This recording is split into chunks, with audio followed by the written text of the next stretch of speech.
Bien, decíamos que vamos a, en algún momento, adelante, hacer y tomar en consideración muchos trabajos de investigación que vamos a realizar. Y para ello tenemos que ver qué tipo de investigación, qué tipo de estudio vamos a realizar, porque en el trabajo que vamos a presentar vamos a tener que explicar, ¿no? Dependiendo de todo aquello, vamos a ver la clasificación de nuestros trabajos de acuerdo a la intervención del investigador, si es que el investigador interviene o no interviene, según la planificación que nosotros vamos a tomar, si van a ser antes o después del tiempo en el que estamos estudiando. Vamos a ver según el número de casos en que se va a ir midiendo la variable. Si voy a medir un estudio, van a haber evaluaciones o van a haber ocasiones en que voy a ir midiendo cómo se va comportando la variable, ya sea hacia adelante o hacia atrás, y de acuerdo al número de muestras que vamos a estudiar. Entonces, todos estos aspectos nosotros vamos a ir viendo y considerando. Por ejemplo, estudios donde va a intervenir el investigador. Pueden ser observacional o experimental. Vamos a hacer nuestro trabajo y vamos a manifestar que nuestro trabajo es observacional, porque lo único que hemos hecho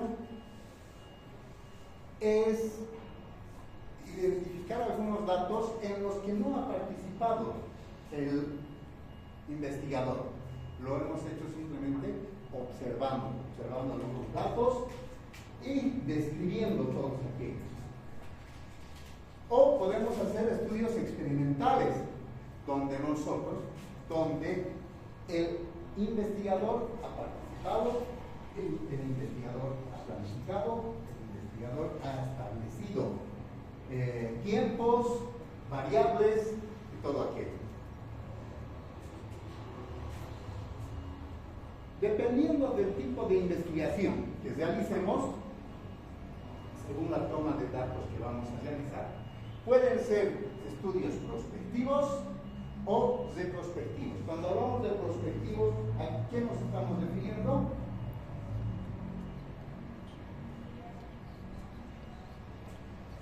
Cuando decimos prospectivos y retrospectivos.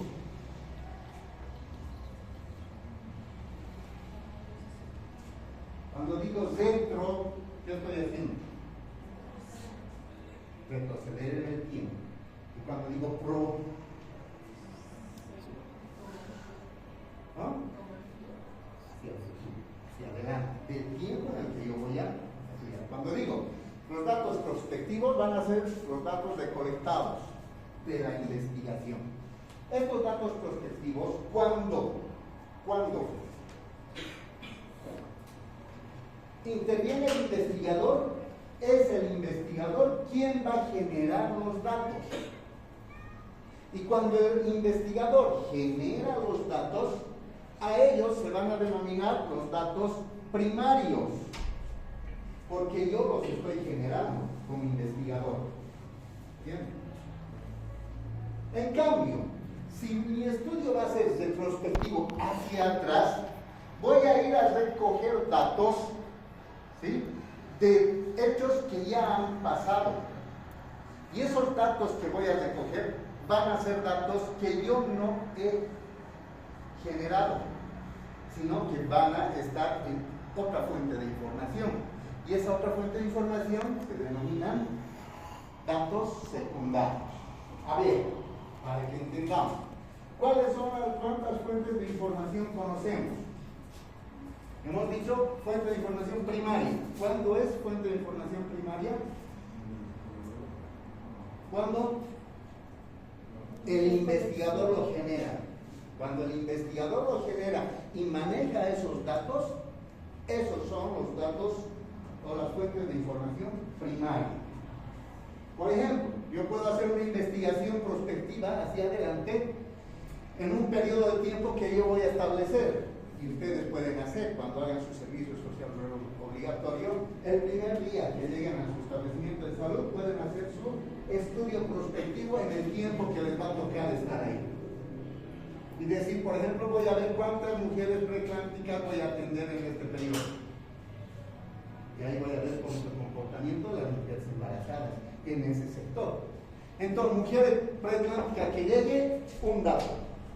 Otro que llegue, otro dato. Entonces, yo estoy generando los datos y esos son mis fuentes primarias. ¿Entiendes? Pero si yo llego a mi establecimiento de salud y digo, voy a estudiar el comportamiento de las mujeres gestantes en esta región y cuántas mujeres embarazadas con preeclampsia han habido en los 6 meses anteriores. Voy a hacer eso en mi estudio. Para recoger esos datos, ¿dónde voy a ir a buscar los datos? En las historias clínicas, en los cuadernos de consultas, ¿no? En todos ellos. ¿Y esos datos los hemos generado nosotros? No, han sido generados por otras personas. Entonces, información secundaria, cuando no tuvo participación el investigador. Entonces, información primaria yo genero. Información secundaria ya hay datos que están establecidos y simplemente los voy a recolectar para hacer el análisis. Y si digo información oficial, ¿a qué me estoy refiriendo?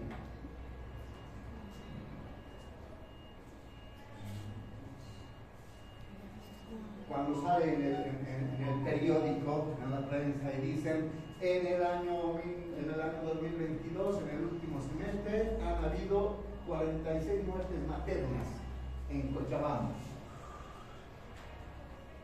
¿Dato oficial? Sería actual, que no se puede. Está hablando de oficial. ¿Que oficialmente lo tengan que decir el gobierno? ¿Perdón? ¿Oficialmente para que lo diga el gobierno? El ejemplo que te he dado, ¿ese es dato oficial? Que está avalado por una entidad superior. Que sea recientemente investigado. Por eso.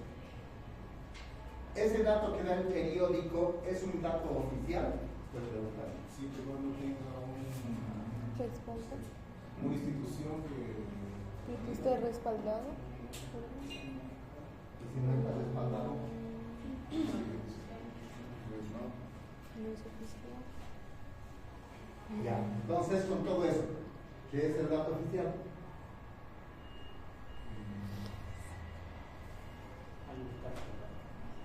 ¿Ah? Como una entidad ¿Qué entidad? confiable. Entidad. Ese dato lo ha dado una investigación que ha hecho la Asociación de Prensa de Cochabamba. Tiene que ser del Ministerio de Salud.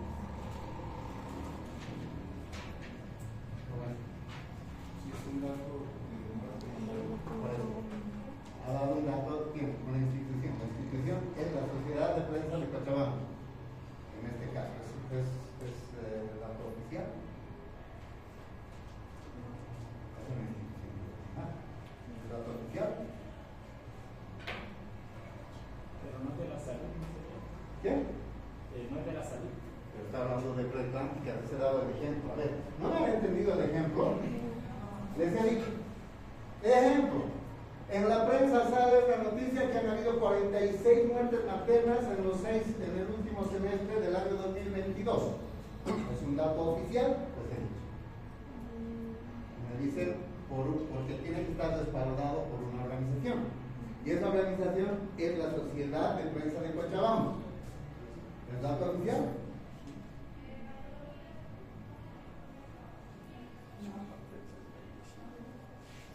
No.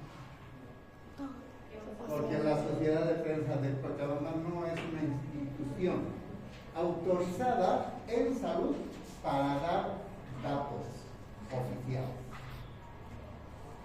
Porque ellos no pertenecen a lo que se llama el SNIS. ¿Qué es el SNIS?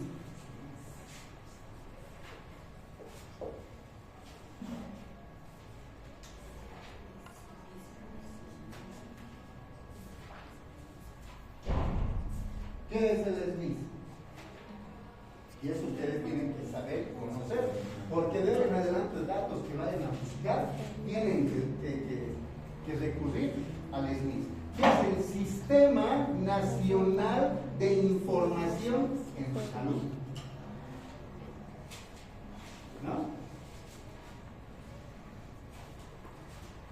Este Sistema Nacional de Información en Salud se ha creado y se ha generado a partir del Ministerio de Salud, y hay el Sistema Nacional de Información en Salud a nivel nacional, donde tienen todos, absolutamente todos los datos de todos los eventos relacionados con salud en Bolivia. Tienen inicialmente desde el número de establecimientos de salud que existen, de acuerdo a los niveles que existen. Tienen el número de personal de salud que tienen, desde subespecialistas, especialistas, médicos generales, enfermeras, licenciadas, técnicos medios, todo personal, todo el personal. Tienen número de equipamiento de todos los establecimientos de salud. Y tienen las prestaciones que dan todo establecimiento de salud. Y también saben cuántos pacientes se atienden en diferentes patologías. Todo eso es el Sistema Nacional de Información en Salud. Hay a nivel nacional y hay a nivel departamental. ¿Sí? Eso a nivel Bolivia.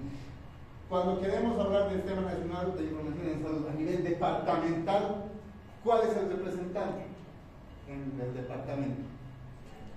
El CEDES, el Servicio Departamental de Salud.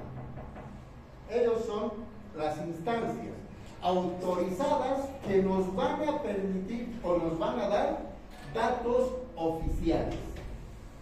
No hay otras instituciones. No pueden ser los de la prensa, no pueden ser ONG, no pueden ser otras instancias si no han sido avaladas por el Sistema Nacional de Información. Por eso es que hay problemas.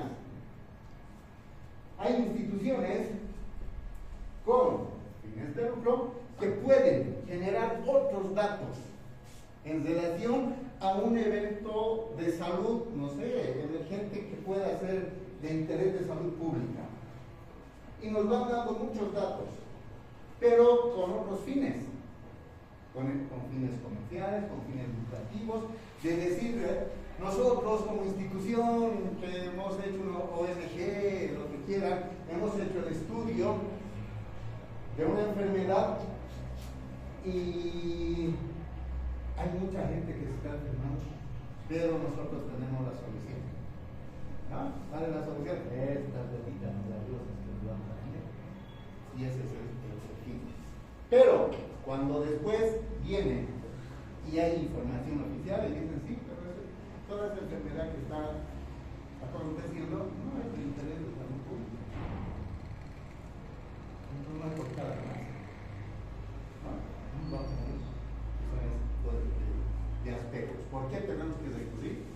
Cuando tenemos nosotros que hacer estudios serios en epidemiología, en salud pública o en algo, siempre vamos a recurrir a estos datos oficiales. Y si no es a nivel, y si es a nivel nacional y departamental, y a nivel internacional, ¿qué fuente yo puedo recoger como dato oficial? La OMS, la OPS, ¿cierto? Son esos datos los que van a recolectar toda la información de todos los países, van a ser por regiones, por países y por todo, ¿no? Entonces vamos a nombrar y decir nuestros datos en base a, y además los vamos a nombrar en formato APA, ya sabes, ¿no? Ahí va, formato APA, versión, ¿en qué versión estamos? ¿Nueva Cuba? Siempre. Ahora se está utilizando APA en todos los trabajos de investigación. Bien, cuando se dice investigación, formato de cómo vamos a entregar el trabajo que está ahí. Así que, si en algún momentito tienen la oportunidad, yo creo que después del examen, ¿no? Hasta ahora. Hay, no sé, tutoriales, hay cursos, hay algo. APA, siempre. Verán, analizan, se quieren un poquito, que les puede servir mucho después, les va a facilitar a Entonces siempre vamos a nombrar la fuente, ¿no? En nuestro cuadro, cuando nosotros presentemos nuestros gráficos, ustedes han visto, ya han debido ver en bioestadística cuando han hecho representaciones gráficas, que esos tienen algunas partes que tienen que estar sí o sí en una representación gráfica. El título, el subtítulo. Si es que tiene subtítulo. Y en el título siempre tiene que estar los tres aspectos que les he mencionado anteriormente. ¿Qué estamos investigando? ¿Dónde? ¿Y en qué periodo? Ponemos todo el cuerpo de la investigación y al final la fuente. Si ustedes han elaborado, dirán fuente propia. Si han sacado de otro lado, dirán fuente del Sistema Nacional de Información de tal año y de tal parte, ¿no? O de otros libros. Y si esa fuente o lo que están representando quieren que tenga una pequeña explicación, le ponen la nota, ¿no? ¿Qué están diciendo? Y con eso van a demostrar que el trabajo que están realizando es un trabajo técnico, es un trabajo profesional, es un trabajo para el nivel que están ustedes, ¿no? Entonces, esos aspectos no quedan. Entonces, prospectivo hacia adelante y retrospectivos, datos de atrás. Otro aspecto en el que nos confundimos o a veces no entendemos bien es por qué decimos que es un estudio transversal y es un estudio longitudinal. Es transversal cuando vamos a tomar los datos, las variables que investiguemos, ya sea hacia atrás o hacia adelante, pero los vamos a medir en una sola vez. Vamos a ver el comportamiento una sola vez, ¿no? Entonces, de esta manera vamos a decir, es un trabajo transversal porque los he medido y no he hecho más análisis, sino ha sido un análisis global de todo este tiempo, hacia adelante o hacia atrás. Pero, si hago un trabajo longitudinal, las variables que he estudiado han sufrido evaluaciones en 2 o más ocasiones. Entonces, puedo hacer yo un estudio longitudinal prospectivo y voy a decir, voy a hacer de aquí hasta diciembre, que van a ser, no sé, digamos 6 meses, de julio a diciembre, pero en el mes de agosto, en octubre, voy a hacer una evaluación. ¿Cómo se está comportando esa variable? Y la segunda evaluación voy a hacer en diciembre. Entonces, ¿cuántas evaluaciones va a tener? 2. Por eso se va a llevar longitud. O voy a hacer un estudio retrospectivo en el que diga, voy a hacer estudio de comportamiento de esta enfermedad en 2 periodos. En el primer semestre, de enero a julio del 2022, y de julio a diciembre del 2022. ¿Cómo ha sido el comportamiento del COVID, por ejemplo? Ahí sí van a encontrar variables y van a encontrar diferentes tipos de comportamiento. Entonces, esas variables que vamos a estudiar, y van a haber 2 tipos en los que vamos a evaluar todo aquello, se va a denominar longitudinal, ¿no? Es importante manifestar siempre el tipo de estudio que ustedes están realizando en el trabajo que van a hacer. Luego, van a decir que es un trabajo, dependiendo de muestras o de la población o el universo que tomen, van a decir que es un trabajo descriptivo o analítico. Descriptivo porque voy a describir simplemente cómo está, cómo estoy viendo esa enfermedad o ese asunto o ese evento de salud que está afectando a la población, ¿no? Voy a ver cómo se ha comportado, cómo está, cuánto se ha afectado y todo aquello. Pero cuando hablo de analítico, voy a ir buscando la causa.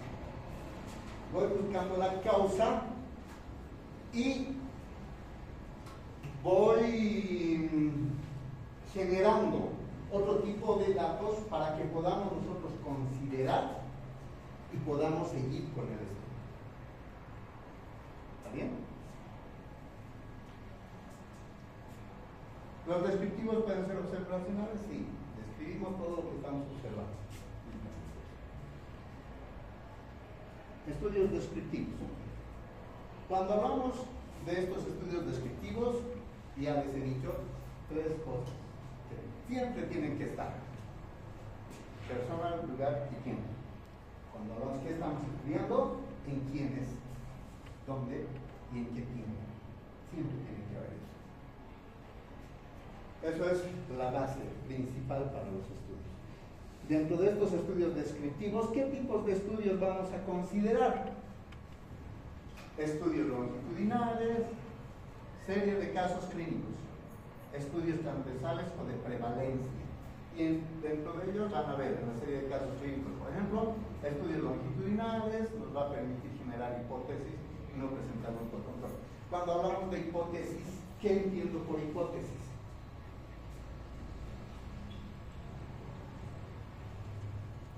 ¿Qué es una hipótesis? Una conclusión que se llega a partir de la información que se ha recabado. Es una conclusión que se llega. ¿Sí? Es un supuesto. La hipótesis es un supuesto de algo que yo considero que está ocurriendo. Y dentro de estos estudios, yo voy a generar mis hipótesis, y en base al estudio voy a poder admitir o rechazar mi hipótesis. A eso se llama hipótesis nula o hipótesis alterna. Ya han llevado eso ustedes. Entonces, voy a yo decir, en esta mi población tengo personas que vienen a mi consulta con una patología que es la diarrea. Mi hipótesis. Yo voy a generar mi hipótesis y digo, estas personas tienen diarrea porque no se lavan las manos antes y después de comer, o antes y después de entrar al baño. ¿Cuál es el problema? El lavado de manos de estas personas. Mi hipótesis. Hago mi estudio. Y resulta de que en mi estudio voy preguntando: ¿usted se lava las manos antes de comer? ¿Se lava las manos después de salir del baño? Y todo aquello. Y todos me dicen no. Entonces estoy confirmando mi hipótesis, ¿no? Bien. Pero si después me dicen, ¿se lavan las manos? Sí, nos lavamos. ¿Lava los alimentos? Sí, lava los alimentos. Después de salir del baño, ¿se lavan las manos? Sí, nos lavamos las manos. Entonces, con ese mi estudio, ¿qué estoy haciendo? Estoy negando.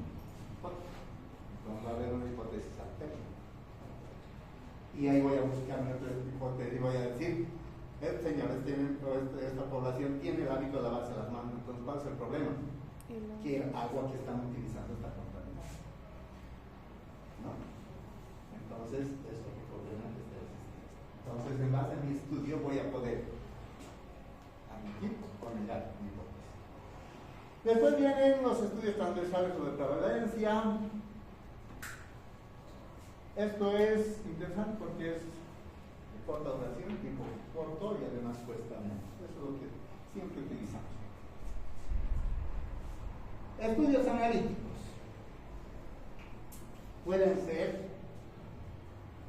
establecen la causalidad. Vamos a ir a ver la causa y efecto que va produciendo. Y esto pueden ser experimentales y también pueden ser experimentales, ¿no? Cuando es experimental es que el investigador está participando, está generando todos los datos, ¿no?, del estudio. Dentro de estos pueden haber ensayos clínicos aleatorios, ensayos de campo. Estudios analíticos cuasi experimentales. Bueno, estos ya no se utilizan, simplemente para que puedan ustedes considerarlos, ya de muy poca calidad en los estudios. Estos son estudios antes y después. Es controlado, no aleatorio. Estudios analíticos observacionales, estudios de corte.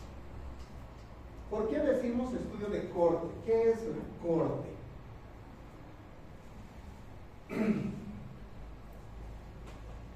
Son todas aquellas personas que vamos a estudiar, pero que están expuestos al factor de riesgo. Si yo voy a hacer un estudio de corte para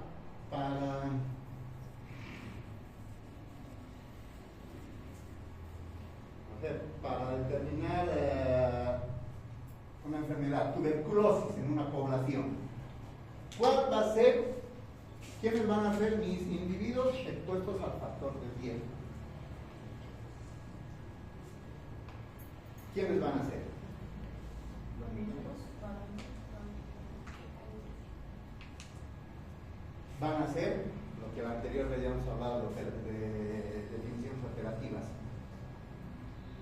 Todos aquellos sintomáticos respiratorios. Porque son ellos los que están expuestos al riesgo y los que están ahí. Y vamos a determinar en base a eso. Corte, porque son esas las personas expuestas. No van a ser otras personas que si bien viven en la población, pero no tienen esta sintomatología ni están expuestos al sol. Ellos no van a ser parte de ese grupo. Es como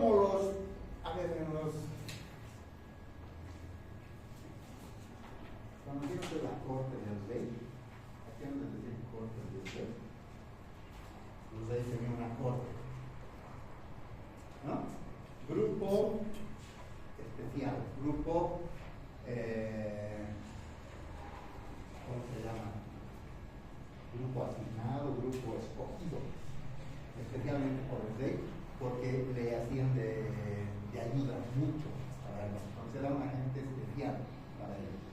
Y esto es lo mismo, son gente corte que están expuestos a algo, solo ellos, los que están expuestos al riesgo.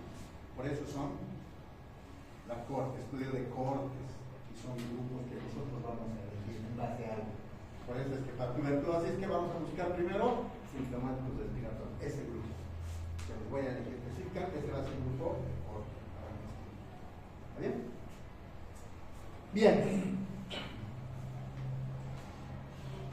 Estudio de cortes igual, históricas, retrospectivas, estudios de casos y controles, vamos a ver casos y vamos a ver gente que no está expuesta a la enfermedad, pero va a ser para que tengamos un control. Vamos a comparar cómo se comporta. Si yo quiero hacer el estudio de la eficacia o eficiencia o efectividad de un medicamento, voy a hacer un estudio de casos y controles. Estos están enfermos y estos están sanos. Les voy a dar lo mismo a los enfermos y lo mismo a los sanos. Y voy a hacer el control. ¿Cómo están los casos? Están mejorando. Y los controles, también no pasa nada, ¿no? ¿O qué ha pasado con ellos? Han mejorado y los controles están enfermados. ¿Por qué? Porque han generado otro tipo de reacción, ¿no? Entonces eso va a ser el estudio de casos. Estos casos y control, corta duración, estudio longitudinal y retrospectivo también. No es bueno para comprobar hipótesis previas de causalidad. Ahí no voy a poder decir, estos van a comportarse así y estos se van a comportar así. No. Causa y efectos vamos a ver, observar qué ocurre. Pequeños detalles que nos van a permitir establecer tipos de estudio que nosotros vamos a manejarlos. ¿Está bien? Bien, a ver. Otro aspecto que tenemos que conocer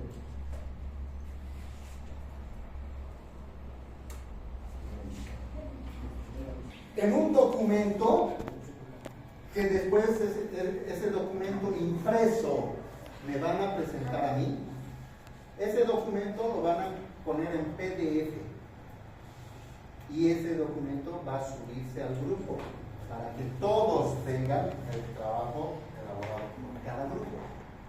Además de que van a generar su presentación en PowerPoint. Y esa presentación más el documento vamos a subir al grupo. De tal manera que todos, absolutamente todos, van a tener los temas y las presentaciones. ¿Está bien? ¿Cómo tiene que estar el formato del trabajo? Quiero que pongan la definiciones operativas o definiciones establecidas de la patología que se les ha asignado, que les ha tocado. Van a explicar muy bien las características del agente, del huésped y del desarrollo. ¿Qué características tienen que tener todo eso? ¿Cuál es la fuente de infección? Modo de transmisión. Y aquí vamos a ver, periodo de incubación. Vamos a hacer un poquito énfasis en el aspecto epidemiológico, donde hablamos de la distribución de esta enfermedad. Puede ser a nivel mundial o a nivel regional, o a nivel nacional, ¿sí? Dependiendo cuánta información pueda recabar de esto. ¿Cuáles son la población en riesgo? Aspectos clínicos, pero todo lo que es la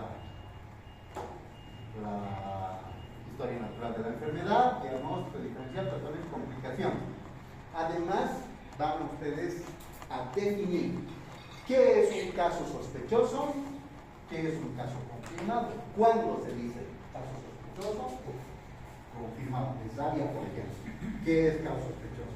¿Qué es caso confirmado? Tuberculosis, todos tienen su definición. ¿Cómo se hace la vigilancia, principalmente de estas enfermedades infecciosas, endémicas? ¿Cómo se hace la vigilancia epidemiológica? Y además, ¿cómo está estructurado? Y si no encuentran, ¿cómo yo estructuraría un programa de control de esta enfermedad? ¿Sí? ¿Cómo yo podría generar acciones para ir controlando que esta enfermedad no avance a niveles epidémicos? ¿No? Entonces, esta más o menos va a ser la forma y la estructura de la presentación que ustedes van a ver. No quiero presentaciones como en algún grupo me han presentado. Dengue, chikungunya y Zika. ¿En cuánto tiempo creen que van a presentar todo? 4 minutos. ¿Qué? 4 minutos. Ya han venido y eran 3 presentadoras. 3 en el grupo. 1 por cada patología. Ya han venido y han visto cualquier cosa. Peor que en colegio, peor que cualquier otra persona de la calle, peor que cualquier otra persona.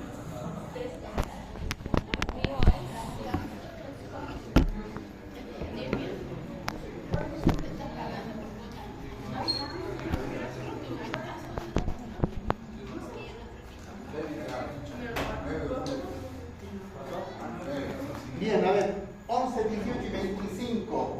El 11, eras salmonelosis. El 18, cólera, parasitosis, sarampión. El 25, varicela, herpes zóster, hepatitis, iras. Es el último, gineco. El examen del gineco. Sí, es 25. 2 de octubre, tuberculosis, rubiola y peces. 9 de octubre, rabia, fiebre hemorrágica, dengue, zika, chikungunya. 16 de octubre, fiebre amarilla, malaria, leishmaniasis. Y el 23 de octubre, cáncer, diabetes y enfermedades crónicas no transmisibles. Entonces, vean muy bien sus tiempos, empiecen a trabajar. Y el 30 de octubre estamos dando el examen de todo esto.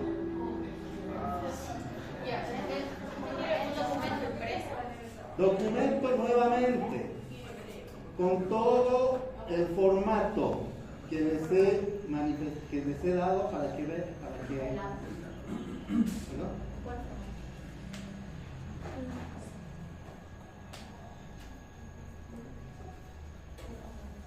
Gracias.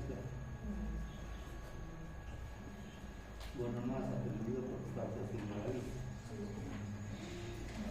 Y este es el formato.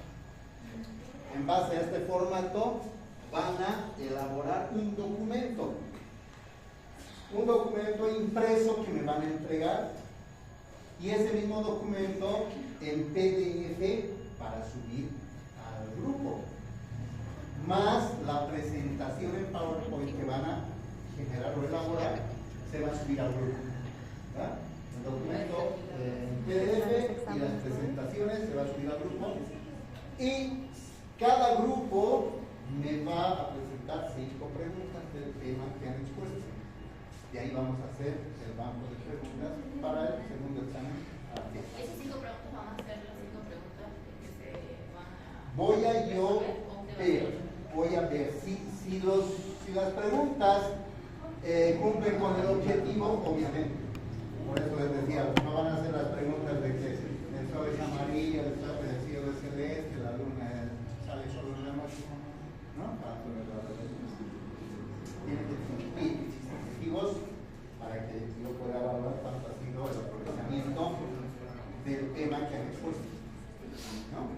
Pueden hacer de selección múltiple, pueden hacer factor verdadero, pueden hacer de correlación, pueden hacer preguntas con clave, pueden hacer preguntas abiertas, ¿no? Es complicado, entonces solo eso. De selección múltiple, verdadero falso, con clave, de correlación, pueden hacer. ¿Está bien? ¿Listo? Entonces ese es el formato que van a presentar.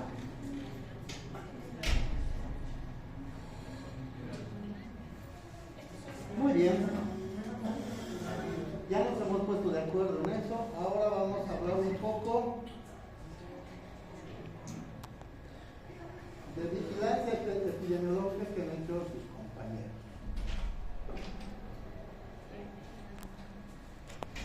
¿Qué es una vigilancia epidemiológica? ¿Qué es vigilancia?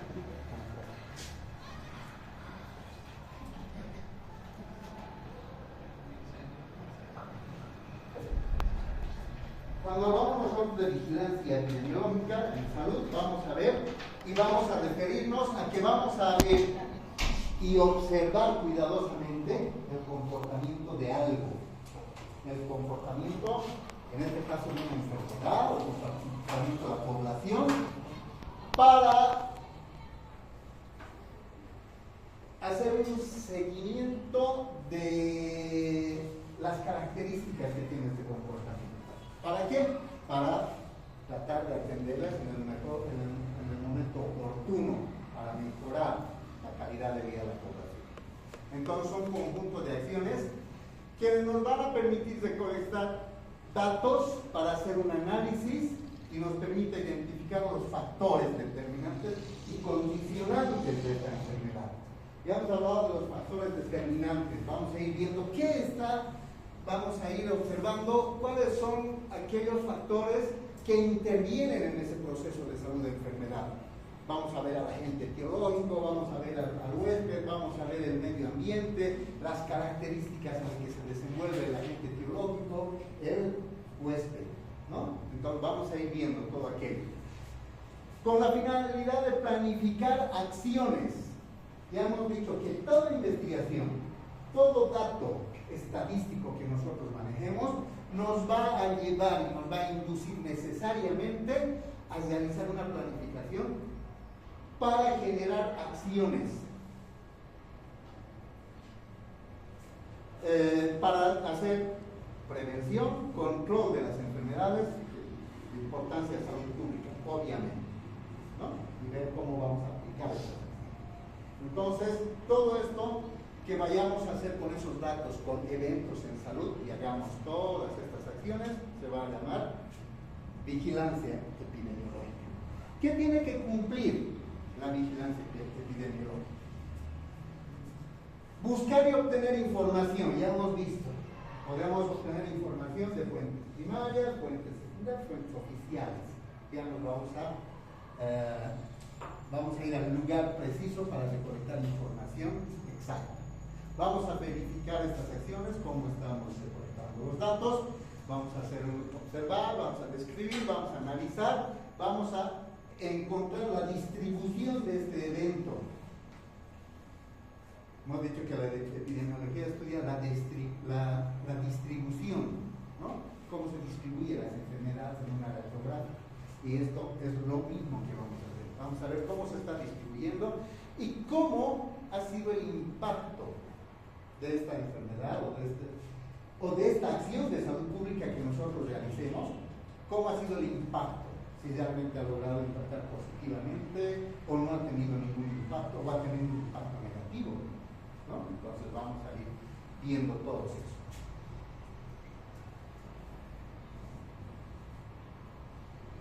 ¿Para qué se usa la vigilancia epidemiológica?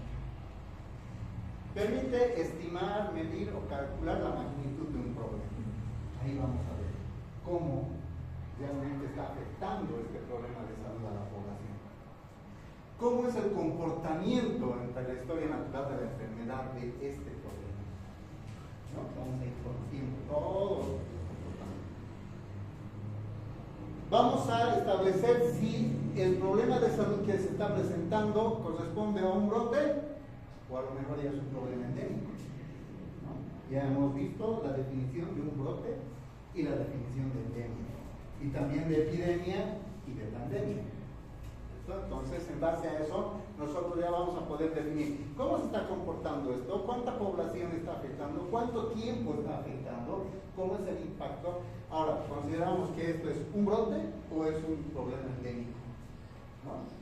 Porque en base a eso nosotros vamos a planificar y vamos a establecer acciones. Ayuda a documentar la distribución y propagación del fenómeno de salud, cumpliendo el Reglamento de Salud Internacional.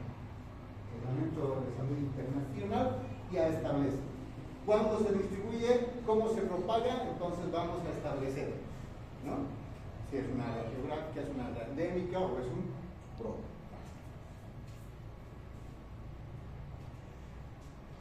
Nos va a ayudar a identificar el agente patógeno.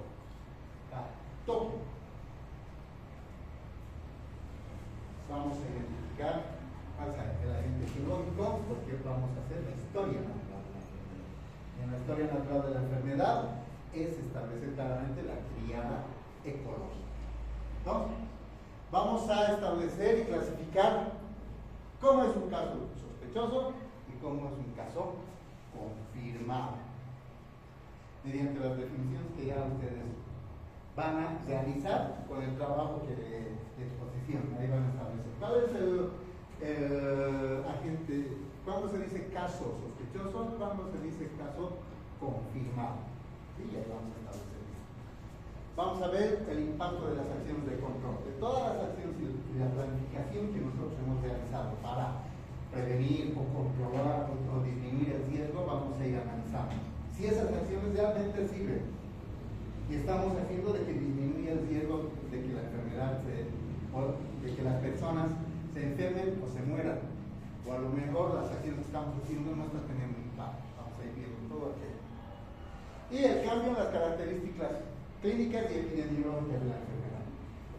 Hoy por hoy seguimos en ese trabajo de vigilancia epidemiológica con el COVID, por ejemplo, ¿no? Y vamos viendo las características clínicas y vamos viendo y estudiando el agente etiológico. Por eso es que vamos viendo de que hay diferentes cepas en el COVID, ¿no? Desde que ha aparecido hemos ido identificando mucho y hemos ido viendo de que este es más invasivo, este es más viral, este otro es más mortal, ¿no? El comportamiento. ¿Cómo vamos a vigilar? Hay la vigilancia pasiva y la vigilancia activa. Buenas noches. ¿Qué es la vigilancia activa y qué es la vigilancia pasiva? La vigilancia pasiva no es nada más que vamos a buscar datos. ¿De qué hemos dicho que es el estudio?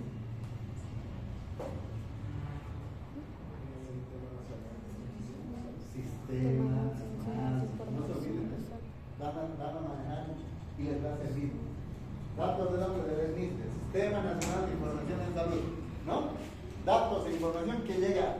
mediante el Sistema Nacional de Salud. Todos los datos que yo voy a recoger, todos los datos que voy a buscar son vigilancia pasiva. Y la vigilancia activa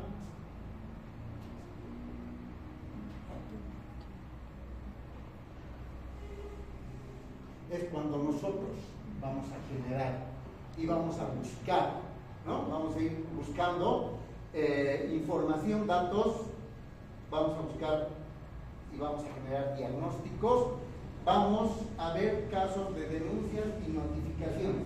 Cuando nos dicen busque o vigilancia activa, es como lo que ha ocurrido en el dengue. En Santa Cruz han subido los datos y necesitábamos nosotros ver qué ha ocurrido con todo esto. Entonces, el Ministerio de Salud, ¿qué ha hecho? Ha manejado brigadas de personas y los han llevado al lugar. Y esas personas han ido a recolectar datos en base a estas denuncias, notificaciones, comentarios de la población y todo aquello. Y han ido generando información. Entonces, a eso se llama vigilancia activa cuando hacemos una actividad del personal de salud buscando estos datos. ¿Qué componentes tiene una vigilancia? Vigilancia comunitaria, institucional y centinela. Cuando hablamos de comunitaria, obviamente que vamos a hablar con la comunidad. Vamos a ir buscando información sobre casos sospechosos en los lugares donde vayamos a ver, más de la comunicación que vayamos a tener con la comunidad. Vigilancia institucional en los establecimientos de salud, todos los pacientes que vienen a nuestro centro los vamos a ir atendiendo. Y la vigilancia centinela van a ser sitios específicos que nosotros vamos a determinar a una determinada enfermedad. Por ejemplo, en Santa Cruz, al margen de haberse inaugurado un centro de salud de la Caja de la Banca Estatal, han inaugurado un bonito establecimiento de salud, pero ese establecimiento de salud lo han denominado establecimiento centinela, porque ahí tenían que llegar todos los casos de dengue, porque en ese momento teníamos problemas.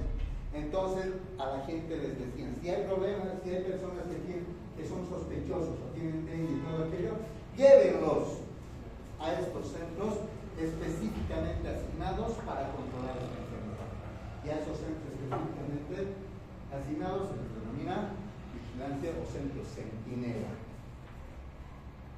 ¿Qué actividades realiza la vigilancia epidemiológica? Información. Tener información en la comunidad. Tenemos que hablar, tenemos que tener gente quien pueda hacer una buena lectura de salud de la comunidad y ellos tengan que decir, está ocurriendo esto. Tenemos que tomar decisiones. ¿Qué vamos a hacer? ¿No? Con los datos que nos están llegando, ¿qué vamos a hacer? ¿Cómo vamos a encarar el problema que está viniendo? Hay muchos instrumentos para que nosotros podamos hacer notificación de los casos. Todas las enfermedades prevalentes, todas las enfermedades que necesiten control y vigilancia, tienen sus fichas para hacer notificación y fichas epidemiológicas diseñadas. Tenemos que aprender a manejar todo eso porque esos datos y esas fichas nos van a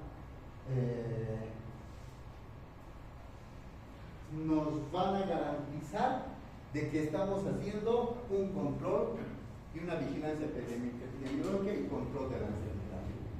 Porque nos van a evaluar a nosotros. A veces hay enfermedades que no están presentes, están en proceso de erradicación o de eliminación, ¿entiendo? Pero seguimos haciendo vigilancia epidemiológica. Tenemos que seguir llenando las fichas. Y si dicen sarampión, semana epidemiológica. ¿Cuántos casos? Cero. Tengo que registrar, porque ese es un dato. Y si no registro eso, esa semana epidemiológica, van a venir los del ministerio y nos van a decir, ¿por qué no ha llenado? ¿No? es que no hay, es que no es que aquí no hay, aquí tiene que haber evidencia de que no hay.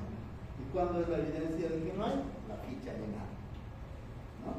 Entonces, tenemos que necesariamente hacer todo aquello.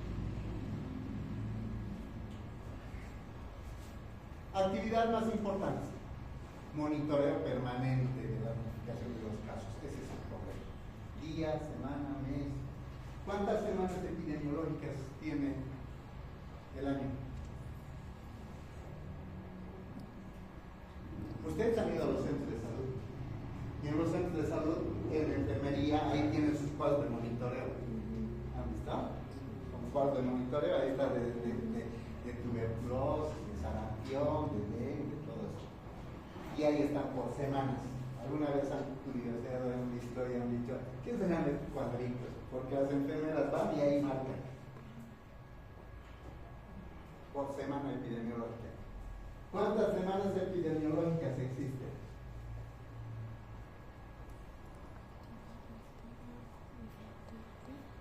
No han curioseado. Yo se dicen curiosos. Siempre se dicen curiosos. Vean, ¿de dónde a dónde? ¿Qué están midiendo? Están midiendo horas, días, meses, años. ¿Qué están midiendo? Y ahí están midiendo semanas epidemiológicas. ¿Cuántas semanas hay? 52 semanas epidemiológicas. Por eso es que cuando ustedes escuchan los datos que en el ministerio daban antes del dengue, estamos reportando en la semana epidemiológica 14, tenemos tantos casos de enfermos con COVID, tantos recuperados, tantos muertos y todo. Pasan a la semana 17 a comparación de la semana 14 y todo. Vamos en comparación. Entonces hay que conocer en qué semana estamos. Analizar e interpretar los datos. Siempre.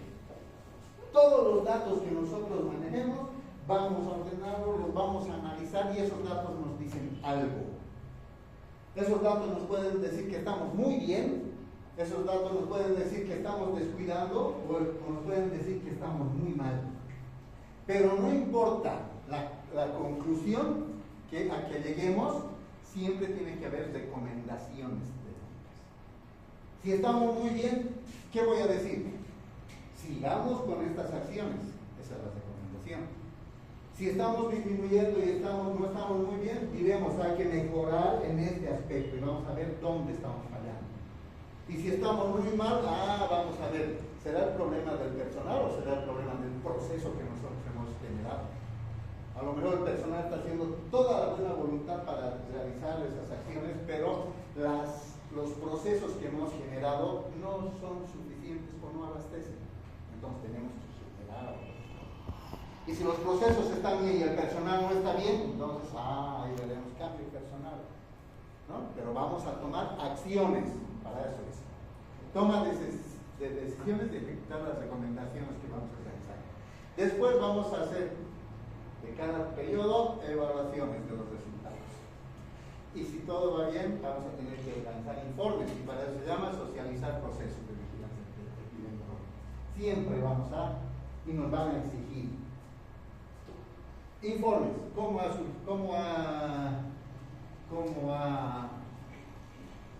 ido todo este proceso que hemos generado. Todos van a pedir informes, ¿no? Entonces hay que aprender a realizar eso.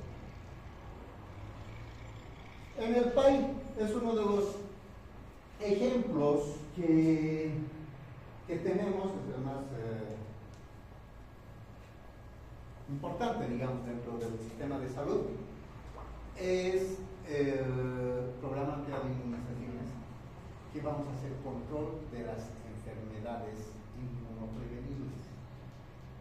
Que hoy por hoy hay algunas enfermedades que están en proceso de erradicación, de todo aquello, pero seguimos haciendo la vigilancia epidemiológica, ¿no? Y también vamos a ir viendo la aparición o ausencia de algunos casos de enfermedades que pueden existir. ¿Cuáles son las enfermedades inmunoprevenibles? Trabajo multidisciplinario y en equipo. Todos tenemos que saber, todos tenemos que conocer qué es este programa. Así como en la región donde estemos, tenemos que saber qué tipos de programas de enfermedades existen. Yo no voy a hacer un equipo multidisciplinario en el altiplano para control de la malaria, por ejemplo, porque no es una región endémica. Pero sí lo voy a hacer en todo el oriente, ¿no? Ahí sí voy a tener equipo multidisciplinar, donde todos tienen que tener la capacidad y el conocimiento para reconocer la malaria, para reconocer el dengue, ¿no? Todo, por eso es equipo multidisciplinar. Tienen que conocer qué hacer frente a una detección de enfermedad, qué hacemos, cómo lo vamos a tratar, y si nosotros tenemos la capacidad de tratar, estar en nuestras manos y nosotros manejamos el programa, vamos a manejar, vamos a detectar, vamos a notificar y vamos a hacer la investigación de dónde está ocurriendo todo esto, cómo está ocurriendo. Entre las enfermedades que están en la erradicación o eliminación, como la poliomielitis, ya no tenemos, sarampión, viruela, síndrome de viruela congénita y tétano neonatal. Todos están en proceso de erradicación, pero seguimos haciendo control. Seguimos controlando y seguimos haciendo nuestras fichas de control epidemiológico. Pasos que deben darse frente a un caso sospechoso, por ejemplo. Vamos a detectar una persona que es sospechosa de una enfermedad, en el caso de sarampión. Vamos a detectar en base a los aspectos clínicos que nos va a dar esta persona y los aspectos que conocemos para identificar. Vamos a notificar, vamos a decir, hay un paciente sospechoso de sarampión y les vamos a dar todas las características y se va a establecer todo un equipo de investigación. Van a investigar todo, la persona, su familia, la comunidad y todo. Y van a establecer medidas de control. ¿Cuál es la medida de control en este caso? Bloqueo epidemiológico. ¿Cómo se hace el bloqueo de la enfermedad? Vacunas. Vamos a vacunar a todos. A su mamá, a su papá, a su hermano, a su vecino, a su comadre, a su tía, a todos, a sus perros le vamos a controlar con vacunas. Vamos a diagnosticar y ahí vamos a establecer como caso sospechoso o caso probable. ¿Cuándo va a ser caso sospechoso? Cuando tenga las características clínicas. Y cuando es caso probable o caso confirmado, cuando hay evidencia y detectemos al virus, ¿no? Al agente biológico. Ese es el caso. Después de eso vamos a hacer una retroalimentación de los resultados de la investigación y vamos a confirmar si realmente es lo que nosotros hemos encontrado al principio y comparar los datos nacionales e internacionales. Bien, a ver.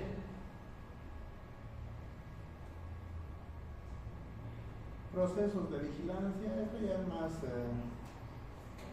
búsqueda activa institucional, la búsqueda activa comunitaria. La búsqueda activa institucional, entrevistas al personal, vamos a preguntar qué han visto, cómo se comporta, cuadernos de registro, es bien importante.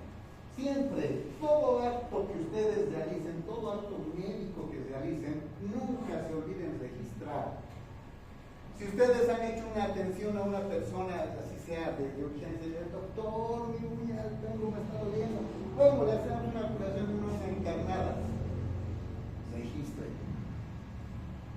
Si viene una señora y dice, mi hijito está con temperatura, ¿qué le puedo dar?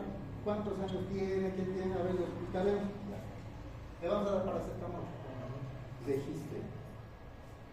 Porque si no registran, sale del hospital y la abuelita se muere. Les van a decir, él me ha dado estas cosas, que le han hecho la anencia, ¿no? Y nosotros vamos a poder descargarnos con estos registros, con estos cuadernos de registros, donde se ha atendido a tal persona a tal hora con este diagnóstico y su tratamiento así, ¿no? Y resulta de que le hemos dado paracetamol y en una farmacia no le han vendido paracetamol, sino le han dado otro medicamento que le causaba daño, ¿no? Y como yo descargo, y como digo, yo le he dado paracetamol, no, pero la señorita que me ha vendido decía que era esto. ¿Cómo descargo? Registro. Toda actividad, siempre es registro. Cuaderno de consultas, etc. En la búsqueda activa en la comunidad, entrevista individual, casa por casa, entrevistas a grupos y decir cómo estamos. Hay gente que tiene estos signos y todo aquello, vamos a seguir haciendo nuestra búsqueda de casos. Notificación inmediata, notificación semanal.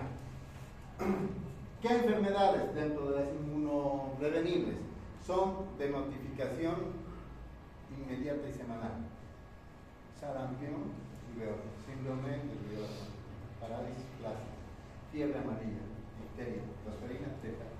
Esto se notifica semanalmente. Así no haya, cero. Notificación mensual, tétano no neonatal, tuberculosis, hepatitis B, neumonías, diarreas, prototarismo. Y esos son obligatorios desde orden de notificación. Obligatorios. ¿Bien? Muy bien, jóvenes. Con eso acabamos nuestra